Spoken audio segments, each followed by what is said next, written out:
যখন শেষ বাঁশি বাজলো, অস্ট্রেলিয়ার বিপক্ষে আর্জেন্টিনা ম্যাচটা জিতে নিল, তখন গ্যালারিতে একটা টিফো বা ব্যানার দেখানো হচ্ছিল যেখানে লিওনেল মেসি ডিয়াগো ম্যারাডোনার কাঁধে হাত রেখেছেন, এবং এই ছবিটা ভীষণ রকম তাৎপর্যপূর্ণ মনে হচ্ছিল আমার কাছে।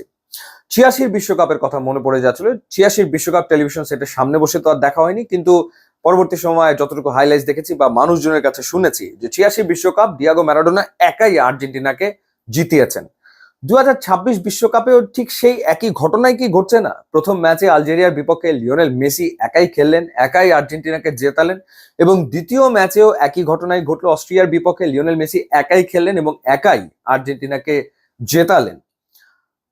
আর্জেন্টিনার ফ্যানদের জন্য ব্যাপারটা একদিক থেকে স্বস্তির যে এই বয়সেও, 39 বছর বয়সেও লিওনেল মেসি সুপার ফর্মে রয়েছেন। মনে হচ্ছে ক্যারিয়ারের সেরা সময় তিনি রয়েছেন। আবার মনে খানিকটা খচখচানি রয়েছে, কারণ ওভারঅল টিমের যে পারফরমেন্সটা করার কথা সেটা হয়তো আর্জেন্টিনা করতে পারছে না। আমরা যদি বাদিক থেকে শুরু করি, যেখানে ডি মারিয়ার অভাবটা একেবারে স্পষ্টভাবে ফুটে উঠেছে। লাস্ট ওয়ার্ল্ড কাপে লেফট ফ্ল্যাঙ্গে ডি মারিয়া যেরকম খেলেছিলেন, সেই জায়গাটাতে স্কালোনি পরপর দুটো ম্যাচে স্টার্টিং লাইন আপে রেখেছিলেন আলমাডাকে, কিন্তু আলমাডা আসলে পারফর্ম করতে ব্যর্থ হয়েছেন, যেই কারণে তাকে তুলে নেওয়া হয়েছে এবং পরবর্তীতে নামানো হয়েছে গঞ্জালেসকে। গঞ্জালেস নামার পর একটা গোলের সুযোগ তিনি পেয়েছিলেন। একটা কর্নারে তিনি যে হেডটা নিয়েছিলেন সেটা সাইড পোস্ট ঘেসে বেরিয়ে যায়। তিনি ডেফিনেটলি আলমাডার চেয়ে বেটার ফুটবল খেলেছেন, তারপরেও বাদিকের ওই জায়গাটাতে ডি মারিয়ার অনুপস্থিতি টের পাওয়া যাচ্ছে, এটা নিয়ে কোনো সন্দেহ আসলে নেই। এবার আসা যাক এনজো ফার্নান্দেস কিংবা ম্যাক অ্যালিস্টার প্রসঙ্গে।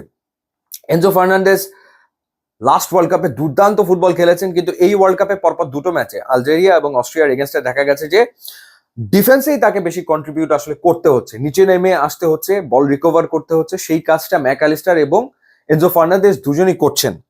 অর্থাৎ অ্যাটাকিং মিডফিল্ডার হিসেবে তাদের যে রোলটা আরেকটু প্লে করার কথা, সেইটা একটু অপূর্ণ রয়ে যাচ্ছে এমনটা আসলে মনে হচ্ছে। এর কারণ হচ্ছে ডিফেন্সে আর্জেন্টিনার যে ব্যাক লাইন, সেখানে ক্রিস্টিয়ানো রোমেরো বা লিজেন্দ্রো মার্টিনেস তারা আসলে ফুললি ফিট কিনা সেই সংশয় তো থাকছে, এবং ক্রিস্টিয়ানো রোমেরোকে তুলেই নিতে হলো, তাকে তুলে নিতে হয়েছে, পরবর্তীতে ওটা মেন্ডিকে নামাতে হয়েছে। একটা ভালো দিক যে মেদিনা, যিনি পরপর দুটো ম্যাচ খেললেন লেফট ব্যাক হিসেবে, তিনি অসম্ভব ভালো ফুটবল খেলেছেন, কোনো সন্দেহের ব্যাপারে নেই। রাইট ব্যাক হিসেবে মলিনা খেলেছেন, মন্টিয়ালো ইঞ্জুরিতে পড়ে গেছে, সো মলিনা ভালো খেলেছেন, কোনো সন্দেহের ব্যাপারে নেই। সো ডিফেন্সকে হেল্প করতে হচ্ছে, কন্ট্রিবিউট করতে হচ্ছে, এবং সেই কাজটা এনজো ফার্নান্ডেস, ম্যাক অ্যালিস্টার তারা করছেন, ডিপলও করছেন। এবং ডিপল করতে গিয়ে হয়তো তিনি টায়ার্ড হয়ে যাচ্ছেন, এবং সেই কারণে একটা সময় ডিপলকেও তুলে নেওয়া হয়েছে, যেখানে পারদেসকে নামানো হয়েছে।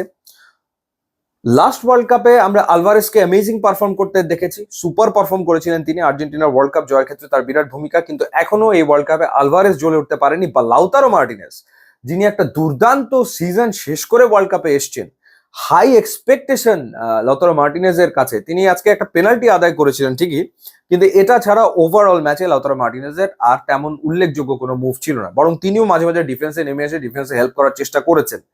সো এই যে আলভারেজ বা লাউতারো মার্টিনেজ, তাদের রিদমে ফেরাটা খুব জরুরি।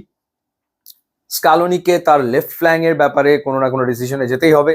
নেক্সট ম্যাচে আমার মনে হয় যে স্টার্টিং লাইন আপে হয়তো গঞ্জালেসকেই তিনি রাখবেন, আলমাডাকে না রেখে, হয়তো, অথবা অন্য কোনো প্ল্যান তিনি করতে পারেন।